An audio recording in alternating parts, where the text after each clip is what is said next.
에는 성령 충만을 훈련하라 라는 제목으로 하나님 말씀 나누도록 하겠습니다. 사도행전 7장은 스데반의 설교로 이어지고 있습니다. 그 내용이 꽤 긴데 그 내용들은 아브라함과 이삭과 야곱, 요셉과 모세와 다윗, 솔로몬으로 이어지는 이스라엘의 역사에 대한 스토리입니다. 그리고 그 가운데서 행하시는 하나님의 구원의 역사죠.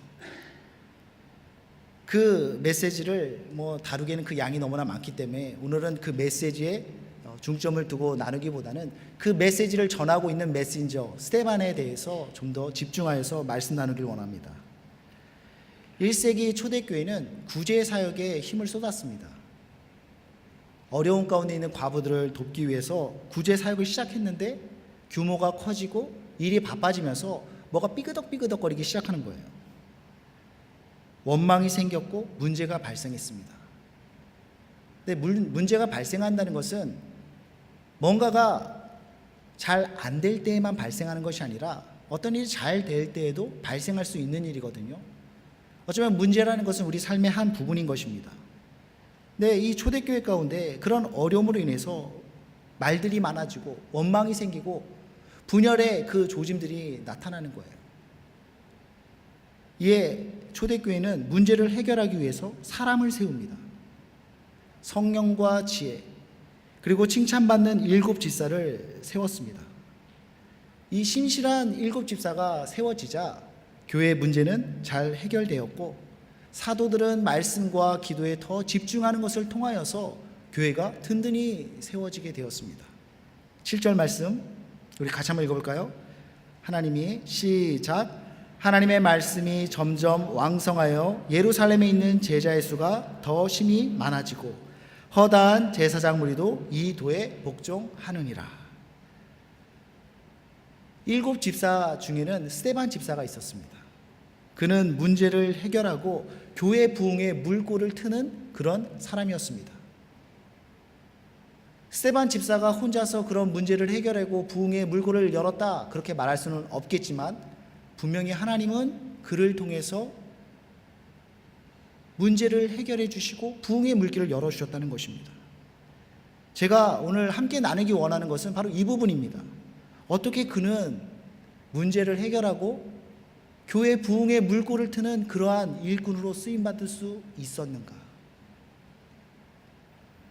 사도행전 6장에 보면 스데반이 어떤 사람인지를 묘사하는 그런 기록들이 나옵니다. 그는 성령과 지혜가 충만했다. 그는 칭찬받는 사람이었다. 믿음과 성령이 충만했다. 은혜와 권능이 충만한 사람이었다. 대단한 사람이죠. 성령 충만, 지혜 충만, 은혜 충만, 믿음 충만, 충만. 그래서 이 말씀을 딱 보면 스데반은 우리랑 다른 사람이구나. 이 사람은 특별한 사람이구나. 그렇게 받아들이기 쉽습니다. 그래서 스데반의 스토리를 보면서 이 사람의 이 이야기는 나와 상관없어 이렇게 반응하기 쉽다라는 거죠. 그러나 그렇지 않다라는 것입니다. 스데반 역시 우리와 똑같은 성정을 가진 사람이다. 그러나 하나님께서 그에게 성령을 주셨고 하나님께서 그를 들어 사용하셨으니 그렇게 쓰임받을 수 있었던 거죠. 마찬가지로 하나님께서 우리에게 성령의 기름을 부어주시고 하나님이 우리를 들어 사용하신다면 우리 역시 스데반 집사처럼 쓰임받지 못할 이유가 없다라는 것입니다. 그러므로 이 스데반의 스토리가 우리의 스토리가 되길 원합니다. 우리가 그 스데반 집사처럼 우리 한 사람 한 사람이 문제를 해결하고 부흥의 물꼬를 여는 그러한 일꾼들 되길 바랍니다. 어떻게 그게 가능하냐? 성령 충만해야 됩니다. 성령이 나를 가득 채우고 성령님이 나를 다스리는 그 삶 가운데서 그 능력이 나타나는 것입니다. 보통은 성령 충만하라, 성령을 받으라 이렇게 말하는데 저는 이것을 성령 충만함을 훈련하라 이렇게 표현하고 싶습니다. 스데반이 쓰임받은 것처럼 우리도 성령 충만해져야 되는데 그것은 성령 충만을 훈련함으로써 그렇게 되어질 수 있다. 여기서 질문이 나오죠. 성령 충만이 훈련으로 가능한 것인가? 성령 충만함이 훈련으로 이룰 수 있는 것인가? 묻지 않을 수 없습니다. 제가 자랐던 교회는 성령을 많이 강조하지 않던 교회예요. 성령의 능력도 성령의 역사도 별로 이렇게 가르치지 않았던 것 같습니다. 그래서 저는 성령님에 대한 여러 가지 오해가 있었는데, 그것은 성령을 어떤 초자연적인 현상으로만 이해했다라는 것입니다. 초자연적인 현상 또는 어떤 파워, 힘. 근데 성경에서 말하는 성령님은 삼위일체 하나님의 한 분이신 인격적인 분이라는 거죠. 인격적인 분이시다. 그러므로 우리가 100일 새벽 기도를 하고 100일 삼기도를 하고 40일 금식 기도를 하면 기계적으로 그 성령 충만함이 우리 안에서 가득 채워지는 것이 아니라 하나님과의 사귐을 통해서 하나님과의 그 사귐 가운데서 하나님으로, 성령님으로 내가 채워지는 것이다. 내가 충만해지는 것이다. 그런 것입니다. 그러면 더더욱 이런 질문을 하게 되죠. 성령님이 인격적인 분이라면 그런 인격적인 하나님에 대해서 훈련되어진다는 것이 이게 맞는 얘기인가? 여러분, 시편 16편 8편에서 다윗은 이렇게 고백합니다. 우리 같이 한번 읽어보면 좋겠는데, 같이 읽습니다. 시작. 내가 여호와를 항상 내 앞에 모시며 그가 나의 오른쪽에 계심으로 내가 흔들리지 아니하리로다. 다윗의 고백이에요. 내가 여호와를 내 앞에 모십니다. 내가 여호와 앞에 섭니다. 이렇게 고백하는데, 여러분, 전능하신 하나님, 절대 주권을 가진 하나님을 내 앞으로 모실 수 있습니까? 오늘 말씀을 보면 다윗은 하나님 존재 앞에서 우리가 해야 될 행동, 우리가 할 수 있는 행동을 강조하고 있습니다. 할 수 있다. 하나님과의 교제, 하나님 앞에 서는 그 자리에 우리는 마냥 수동적인 존재가 아니라 반응할 수 있고 능동적으로 나아갈 수 있다는 것입니다. 이것을 우리의 반응, 내가 할 수 있는 여지, 바로 훈련이 필요한 부분입니다. 훈련될 수 있는 부분입니다. 가령 예배에 최선을 다해라, 온 마음으로 예배를 드려라, 그런 말들 하지 않습니까? 교회를 신앙생활 하신 분들은 그런 얘기를 많이 들어보셨을 거예요. 온 마음으로 예배를 드려라. 여러분, 온 마음으로 드린다는 것은 우리의 의지와 열심을 사용하라는 것입니다. 온전한 예배는 하나님의 어떤 마법적인 힘으로 우리를 홀려서 우리의 마음이 온전히 하나님께 향하도록 하는 게 아닙니다. 우리의 생각하게 하고 우리의 의지로, 우리의 감정으로 하나님께 우리의 마음을 쏟는 것입니다. 그러므로 우리는 예배에 최선을 다해서 드릴 수도 있고 적당히 드릴 수도 있습니다. 여러분, 우리가 예배를 드리는데 그냥 드릴 수도 있고 최선을 다해서 하나님이 기뻐하시는 온 힘을 다한 그 예배를 드릴 수가 있습니다. 달라져요. 우리의 태도에, 우리의 마음가짐에 의해서 달라질 수 있다는 것입니다. 바로 이 최선을 다해 드려야 하는 이 태도, 이 마음 자세, 여기에 훈련이 필요하고 또한 훈련되어질 수 있는 것입니다. 기계적인 반복으로서의 훈련이 아니라 생각과 마음과 의지를 하나님께로 쏟아 붓는다, 하나님께 드린다, 그런 측면에서의 훈련인 것입니다. 예배는 우리가 어떤 태도를 갖느냐에 따라 달라집니다. 예배가 좋냐 나쁘냐 우리가 판단할 수 없습니다. 그러나 우리 스스로 내가 예배를 잘 드리고 있구나, 잘 드리지 못하고 있구나 판단할 수 있습니다. 우리의 마음이 담기느냐 담기지 않느냐 나는 아는 거죠. 그런 부분에 있어서 우리는 훈련이 필요하다. 그리고 예배뿐만 아니라 다른 영적인 영역, 여러 영역에서도 동일하게 적용될 수 있습니다. 이와 관련해서 달라스 윌라드라는 목사님이 있는데 이분이 이렇게 말씀하셨어요.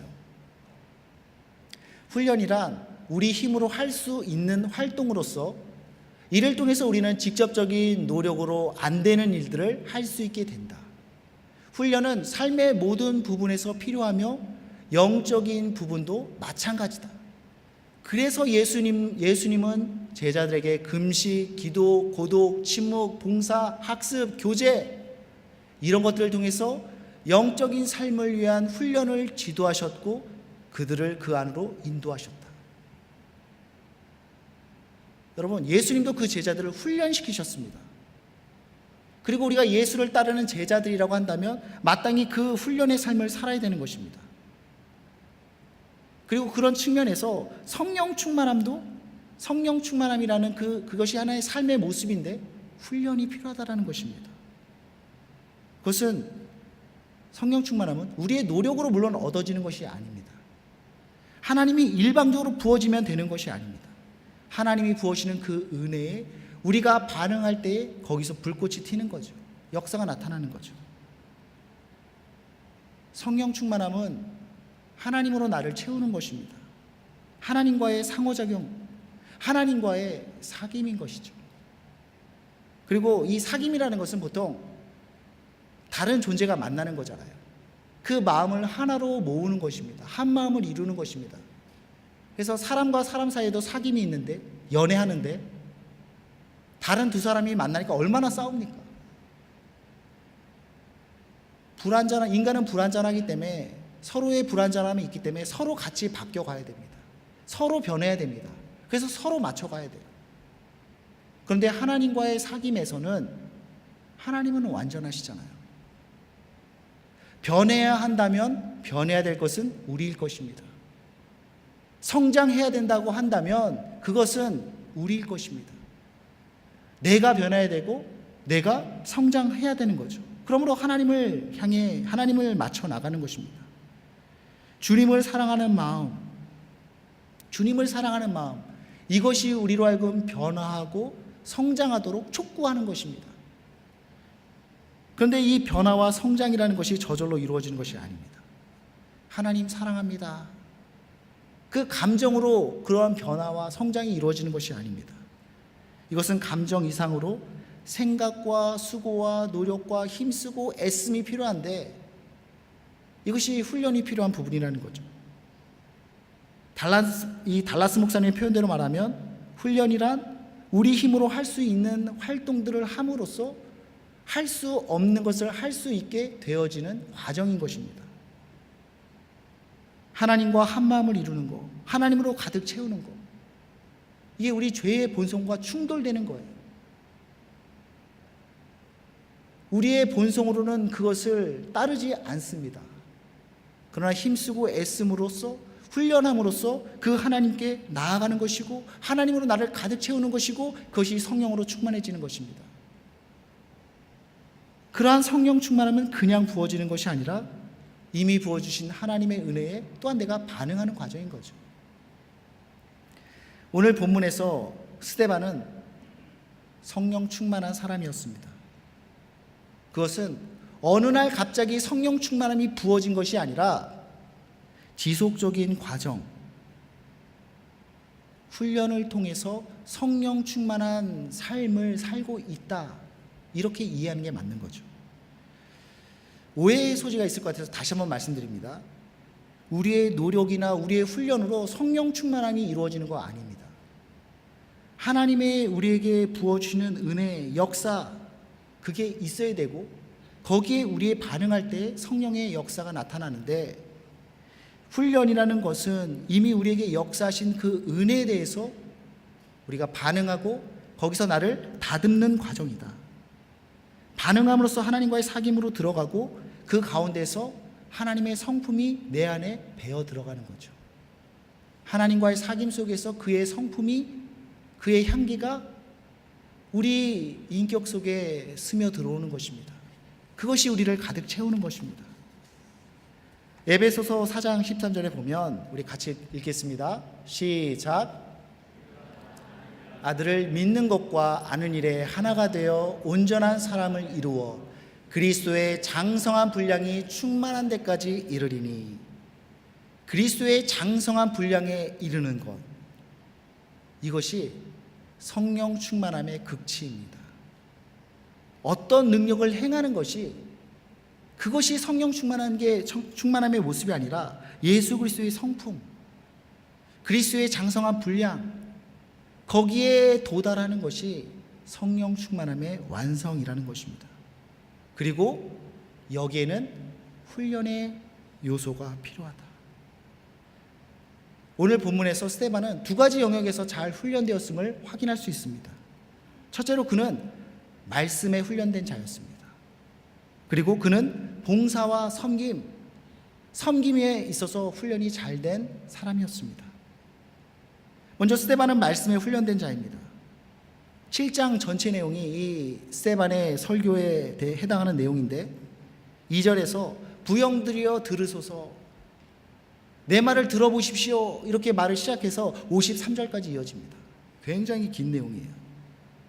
열심히 구약 통독에 참여하시고 있는 분들은 이 스데반의 그 설교 내용을 들으면 이 내용 알 것입니다. 그리고 더 열심히 읽으신 분들은 이게 어디서 나오는 말씀이라는 것을 알겠죠. 즉 스데반이 하고 있는 이 스토리는 이미 구약 성경에 기록되어 있는 내용입니다. 그런데 그 성경의 텍스트를 그냥 정보, 그냥 지식만을 던지고 있는 것이 아니라 그것을 해석하고 거기에 의미를 부여해서 사람들 앞에서 그것을 나누고 있습니다. 성령님께서 스데반을 통해서 말씀하고 있지만 성령님은 그의 지식과 그의 지성을 사용한다는 것입니다. 여러분, 성령님께서 스데반의 입술을 통해서 말씀하시는데 그냥 기계적으로 컴퓨터에 입력하듯이 그것을 내뱉게 하는 것이 아니라 스데반의 지식과 지성을 사용하셔서 그 메시지를 전하도록 하신다는 것입니다. 그런데 그의 메시지가 얼마나 강력한지 그냥 외쳐지고 공허하게 퍼져나가는 소리가 아니라 듣는 사람들을 넉다운시키고 그들에게 강력한 영향력을 끼칩니다. 54절 말씀, 그들이 이 말을 듣고 마음에 찔려 그를 향하여 이를 갈거늘. 스데반이 말을 하는데 사람들이 그 말을 무시를 못해요. 외면하고 싶은데 외면하지 못합니다. 그 말이 화살이 되어서 그 신령 가운데 확 박히는 거예요. 마음을 찌릅니다. 근데 이 마음을 찌른다라는 이 원어적인 의미가 무엇이냐면 격분하다, 크게 노하다라는 의미입니다. 그 말이 내 마음을 찌르는데 그 말이 사람들을 열받게 한다라는 것입니다. 왜 그렇습니까? 사람들은 나랑 상관없는 얘기를 하면 별로 신경을 안 써요. 열받을 일이 없죠. 근데 내 아픈 부위를 찌른다? 거기서 뜨끔하고 거기서 찔림을 받습니다. 그래서 격분함으로써 자신의 잘못을 감추고자 하는 거죠. 자신의 부끄러움을 덮고자 하는 것입니다. 근데 참 재밌는 것은 마음의 찔림을 받은 사람들의 반응입니다. 말씀이 선포되어질 때 여기에 반응하는 사람들, 무리들이 두 무리로 나눠지는데 오늘 본문에 등장하는 사람들은 그렇게 마음의 찔림을 받을 때 격분합니다. 그 말씀을 치워버리죠. 그래서 자신을 감춥니다. 반면 사도행전 2장에 등장하는 베드로의 설교가 무리들을 향해서 선포되어지는데 무리들이 찔림을 받습니다. 그때 무리들은 어떻게 반응하느냐? 그 말씀으로 죄에서 돌이키고 회개하게 된다는 것입니다. 이게 말씀 앞에 선 사람들의 반응입니다. 그 말씀에 격분하고 그래서 그 말씀을 무시하거나 그 말씀을 외면하든지 아니면 그 말씀 앞에 내 죄를 드러내고 회개하며 내가 변화된다는 것입니다. 여러분, 중요한 것은 여기서 하나님께서 스데반의 지식과 지성을 사용하셔서 말씀하셨다는 것입니다. 그리고 이 지식과 지성이라는 것은 하루아침에 생기는 것이 아닙니다. 어느 날 은혜를 받고 성령 충만을 받으면 없던 지혜와 지식이 생겨나는 것이 아니라는 거죠. 여호수아 1장 8절 말씀에 보면 우리가 잘 아는 말씀인데 우리 같이 한번 읽습니다. 시작. 내 입에서 떠나게 하지 말며 주야로 그것을 묵상하여 그 안에 기록된 대로 다 지켜 행하라. 그리하면 내 길이 평탄하게 될 것이며 내가 형통하리로다. 내가 평탄하고 내가 형통하게 될 것이다. 이 부분에 우리는 강조점을 두고 이 말씀을 암송하는데 사실 이 말씀의 포인트는 주야로 하나님의 말씀을 묵상하라는 것입니다. 하나님은 우리에게 말씀을 주셨고 그 말씀에 있는 내용을 밤낮으로 읽고 살피고 묵상하라고 말씀하십니다. 이 과정이 어쩌면 TV나 영화를 보는 것처럼 재미있는 과정이 아닐 수도 있을 겁니다.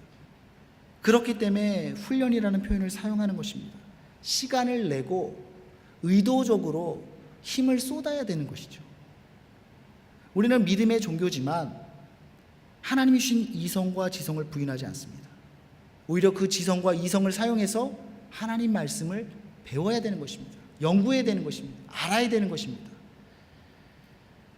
어떤 분들은 스데반이 원래 유식한 사람, 배운 사람 아니냐, 가방끈이 긴 사람 아니냐, 그래서 성경에 대해서 학문과 지성이 이렇게 겸비된 거 아니냐, 이렇게 말하기도 합니다.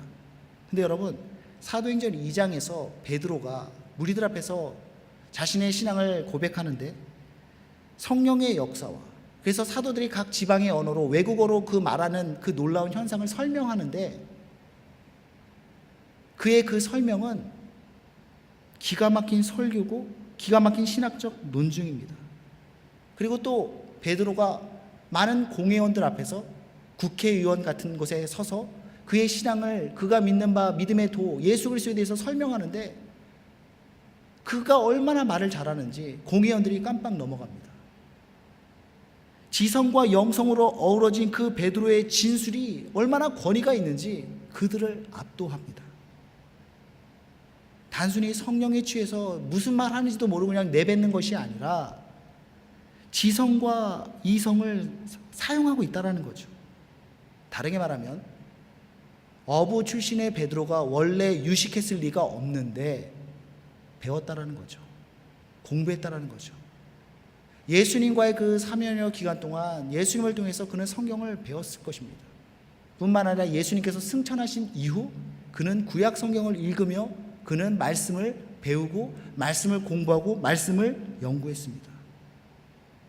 그래서 베드로는 성령 충만했고 열심히 말씀을 읽는 가운데 성령님께서 그의 지식과 지성을 사용하신 것입니다.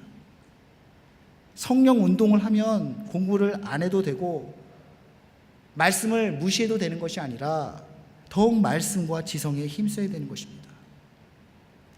리노이 아임스라는 목사님이 있는데 이분은 성경 연구에서 성경 암송을 굉장히 강조하시면서 이런 말을 하십니다.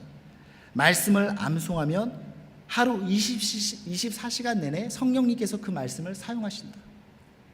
말씀을 암송하면 그 암송한 말씀을 통해서 성령님께서 우리 가운데 말씀하시고 일하시고 역사하십니다. 동일하게 우리가 성경을 읽고 성경을 묵상하고 성경을 공부하잖아요. 성령님께서 그 말씀을, 그 내용을 가지고 우리 안에서 역사하십니다. 우리를 통해서 일을 이루십니다. 그래서 우리는 말씀을 읽고 암송하고 공부하는 것입니다. 이게 다 훈련의 과정인 거죠. 그런 훈련을 통해서 내 안에 성령이 더욱더 충만해진다. 두 번째로 스데반은 섬김과 봉사, 구제사역에 힘썼습니다. 사도행전 6장에 보면 스데반이 7 집사 중 한 명으로 세워지는데 그 이유가 구제사역에 섬기기 위해서였습니다. 이 구제사역은 현장에서 뛰는 사역이잖아요. 뭐 전화를 받고 컴퓨터로 문서를 하고 뭐 그렇게 앉아서 하는 사역이 아니라 사람들을 만나고 허들의 일들을 하고 골치 아픈 일들을 처리해야 되는 현장 사역입니다. 그런데 다행히 7 집사가 세워진 이후 교회는 안정이 됐고 하나님의 말씀은 점점점 왕성해져서 그곳에 제자의 수가 더욱더 많아졌습니다. 7 집사가 일을 잘했다라는 거죠. 그래서 사도들은 다른 것에 신경 쓰지 않고 말씀 전하는 것과 기도하는 일에 더욱더 집중할 수 있었던 것입니다. 이것이 교회의 부흥의 물꼬를 연 것입니다. 여러분, 어느 현장이나 마찬가지인데 현장 일이 잘 돌아가기 위해서는 열심히 뛰는 사람이 필요합니다. 성실함으로 뛰지 않으면, 열심으로 뛰지 않으면 일이 잘 돌아가지 않습니다. 어디나 그렇더라고요. 큰 일이나 작은 일이나 마찬가지예요. 열심히 누군가는 그것을 신경 써야 돼요. 해야 돼요. 더욱이 그런 자리는 내가 드러나는 자리, 내가 드러나지 않는 경우가 많습니다. 인정받지 못하는 경우가 많습니다. 나를 드러내고 싶고 내가 인정받고 싶고 그런 사람이라면 그런 섬김의 자리에 있을 수가 없는 거죠. 보세요. 우리가 섬김이나 봉사의 자리에 있으면 그것을 잘 감당하고자 한다면 여러 가지 요구를 받습니다. 현장이 끊임없이 우리에게 요구를 해요. 직접적으로 간접적으로 성실하도록 요구하고 겸손하도록 요구하고 인내와 희생할 것을 요구합니다. 근데 그걸 하기 싫잖아요? 그럼 섬길 수가 없는 겁니다. 그런데 그러한 요구들을 내가 견딘다, 그 자리에서 섬긴다, 그 자체가 훈련되어지는 것이죠. 요구를 견뎌내는 과정이 훈련의 과정이 되는 것입니다. 그래서 우리가 그런 섬김의 자리에서 희생을 요구받고 헌신을 요구받고 성실을 요구받고 인내를 요구받을 때에 묵묵히 그것을 견뎌낼 때에 그것이 우리로 하여금 충성을 훈련하게 하고 겸손을 훈련하게 하고 인내를 훈련하게 합니다. 희생을 훈련하게 합니다. 이게 사실은 종의 모습으로 오신 예수님의 성품을 반영하고 있는 거죠. 섬김의 자리를 통해서 우리는 예수님의 그 성품을 닮아가는 것입니다. 그의 장성한 분량에까지 이르는 것입니다. 현장에서 뒹굴러야지 그 성품이 우리 가운데 배어들더라고요. 섬김의 자리에 머물 때 이것이 우리를 훈련시킨다. 꼭 구제 사역이 아니어도 괜찮습니다. 섬김의 자리, 이것이 우리를 훈련시킨다. 가령 청년부를 섬기는 리더들이 있습니다. 새롭게 세워졌는데 여러분, 리더의 사역이 쉽지 않습니다. 힘들어요. 왜 그런 줄 아세요? 섬김의 사역이기 때문이에요. 여러 가지를 요구받습니다. 리더가 아니면 요구받지 않을 일들을 요구받습니다. 내 시간이 들여야 할 것을 요구하고 수고하고 에너지를 쓰도록 요구합니다. 많은 것들을 요구해요.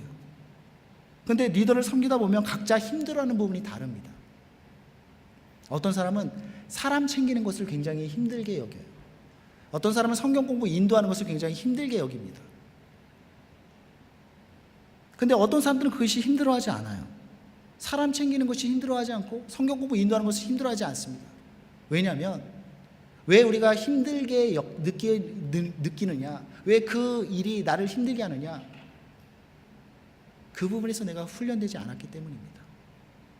사람 챙기는 것에 훈련되지 않은 사람은 당연히 사람 챙기는 게 힘들겠죠. 성경 공부 인도하는 것에 잘 훈련되지 않은 사람은 당연히 성경 공부하는 게 힘들겠죠. 아, 힘들다. 난 이걸 잘 못하나 보다. 포기할 것이 아니라 훈련돼야죠. 여러분, 지금 힘들다고 해서 그게 계속 힘든 것이 아닙니다. 지금 못한다고 해서 계속 못하는 게 아니에요. 왜냐하면 그 힘든 과정을 견디는 것을 통해서, 훈련의 과정을 통해서 내가 성장하기 때문입니다. 내가 배우기 때문입니다. 그 어려움은 그 크기가 그만큼 있는데 나는 점점점 커지는 거예요. 더 이상 그것이 문제가 되지 않습니다. 여러분, 스데반은 섬김의 자리에 있었습니다. 섬김의 자리. 특별히 힘든 사역, 힘든 섬김의 자리에 있을수록 우리에게 더 많이 훈련되어집니다. 왜냐하면 그런 힘듦이 우리를 찌르고 찢기고 때리고 다듬고 우리를 만지기 때문입니다.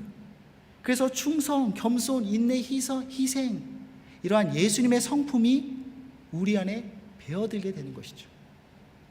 그게 훈련으로 충만해지는 것입니다.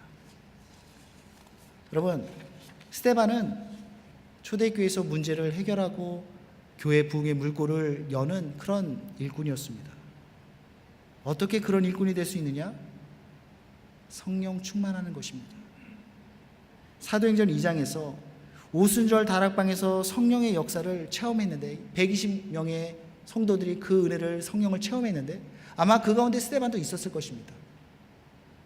그런데 오늘 말씀에서 나타나는 그의 성령 충만함은 그때 받았던 성령이 이어지고 있는 것이 아니라 훈련되어짐이 있었다라는 것입니다. 성령의 부으심 가운데 분명히 능력이라는 게 있어요. 성령, 그 오순절 다락방에서 성령의 기름 부으심을 받고 사람들이 외국어를 말하기 시작했다니까요. 뿐만 아니라 병든 자, 귀신 들린 자를 쫓아내고 고치는 그러한 능력을 행합니다. 근데 성령에는 인격적인 부분도 있습니다. 그게 다 성령 충만함이 아니라는 거죠. 갈라디아서 5장 22절 23절에 보면 성령의 열매가 기록되어 있는데 우리 잘 알고 있지만 다시 한번 이 말씀을 함께 읽으면서 확인해 보길 원합니다. 있습니다. 시작. 사랑과 희락과 화평과 오래 참음과 자비와 양성과 충성과 온유와 절제니 이 같은 것을 금지할 법이 없느니라. 이것은 능력, 파워라기보다는 성품, 캐릭터입니다. 예수님의 성품이죠. 성령 충만한 사람은 이러한 예수님의 성품에 더 다가간 사람입니다. 예수님의 장성한 분량에 이른 자입니다. 예수님의 성품을 닮은 거죠. 그리고 이 성품, 인격이라는 부분은 우리가 의지를 가지고 의도성을 가지고 다듬고 변화시켜야 될 부분입니다. 훈련의 여지가 필요한 거죠. 그러한 훈련을 성경을 통해서 지식과 지성을 통해서 훈련될 수 있습니다. 디모데후서 3장 16절에 보면 모든 성경은 하나님의 감동으로 된 것으로 교훈과 책망과 바르게 함과 의로 교육하기에 유익하다, 그렇게 얘기하고 있지 않습니까? 왜 우리가 성경을 읽고 그 말씀을 공부하고 배워야 되느냐? 그 말씀이 우리를 훈련시키기 때문입니다. 그 말씀이 우리를 성령 충만함으로 인도하기 때문입니다. 아울러 그 말씀을 통해서 성령님께서 일하시기 때문입니다. 또 섬김의 자리에서 우리는 훈련될 수 있습니다. 다른 사람을 섬기고 사랑하는 것이 주님의 뜻이기 때문에 우리는 순종해야 되는데, 주님의 뜻에 순종하여서 섬김의 자리에 나갈 때 그 자리가 우리를 다듬는다는 것입니다. 우리를 빚는다는 것입니다. 동양의 그러한 배움의 그 배경에는 돛 닦는 그런 어떤 이미지가 있는데, 주 안에서 성장해 가는 것은, 장성한 그리스도의 분량에 이르는 것은 돛 닦는 게 아니에요. 부대끼면서 섬김의 자리에서 깎이고 다듬어지는 것입니다. 그것이 성령 충만한 삶인 거죠. 스데반은 주님의 뜻에 충실히 따르는 사람이었습니다. 말씀을 사랑했고 말씀을 힘써 배웠을 뿐만 아니라 주님을 사랑하는 마음으로 섬기는 일에, 어려운 자를 돕는 일에 힘썼습니다. 그게 성령 충만한 모습입니다. 성령 충만했기 때문에 강력한 메시지를 전하고 구제 사역을 감당했지만, 동시에 성경에 직접 기록되어 있지는 않지만 성경의 해박한 지성, 훈련된 지성, 이것들이 또한 사용받는 밑 바탕이 되었던 것입니다. 우리가 스데반처럼 주님 앞에 쓰임받기 원한다면 성령 충만해야겠죠. 우리는 하나님께 성령을 기름 붓듯 부어달라고 간구해야 됩니다. 동시에 성령과 씨름하면서, 하나님 말씀과 씨름하면서 지성과 지식으로 훈련해야 됩니다. 섬김의 자리에서 우리는 그 현장의 요구로 우리는 예수님의 성품을 훈련해야 됩니다. 그럴 때 성령과 지혜와 믿음과 은혜가 우리 안에 충만해지는 것입니다. 성령을 주시고 은혜를 주시고 믿음을 충만케 하시면 하겠습니다? 아닙니다. 현장 가운데서 뛰는 가운데, 말씀 붙들고 씨름하는 가운데에 믿음의 충만이, 성령의 충만이, 지혜의 충만이 우리를 가득 채우게 되는 것입니다. 여러분, 놀라운 것은 성령 충만한 스데반에게 하나님께서 당신의 영광을 보여주신다는 것입니다.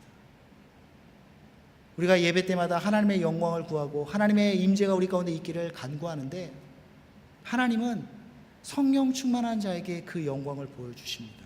55절 말씀, 스데반이 성령 충만하여 하늘을 우러러 주목하여 하나님의 영광과 예수께서 하나님 우편에 서신 것을 보고.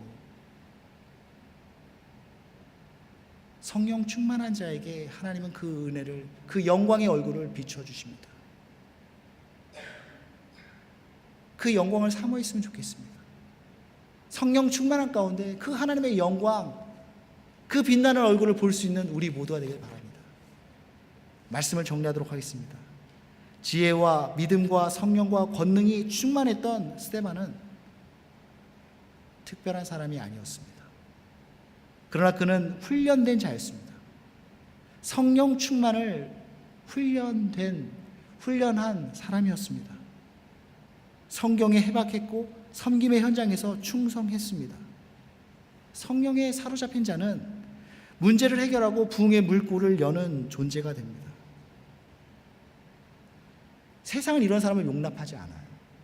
불편해하고 부담스러워합니다. 그래서 세상은 그를 돌로 쳐 죽였습니다. 그러나 그의 앞에 하늘문이 열리고 하나님의 영광이 그를 비춥니다. 스데반의 삶은 참으로 영광스러운 삶이었던 거죠. 우리도 이런 스데반의 삶을 살기 원합니다. 성령에 충만하되 성령의 충만함을 지속적으로 훈련하는 삶입니다. 그러므로 주의 영광을 보며 주님 앞에 귀하게 쓰임받을 수 있는 문제를 해결하고 부흥의 물꼬를 여는 그러한 우리 모두가 되기를 바랍니다. 기도하겠습니다. 하나님, 스데반은 성령 충만한 사람이었습니다. 우리도 스데반처럼 성령 충만하길 원합니다. 특별히 말씀으로 훈련되어지고 섬김으로 훈련되어져서 그리스도의 장성한 분량에 이르기까지 예수님의 그 성품을 닮아갈 수 있도록 도와주시옵소서. 예수님의 이름으로 기도드립니다. 아멘.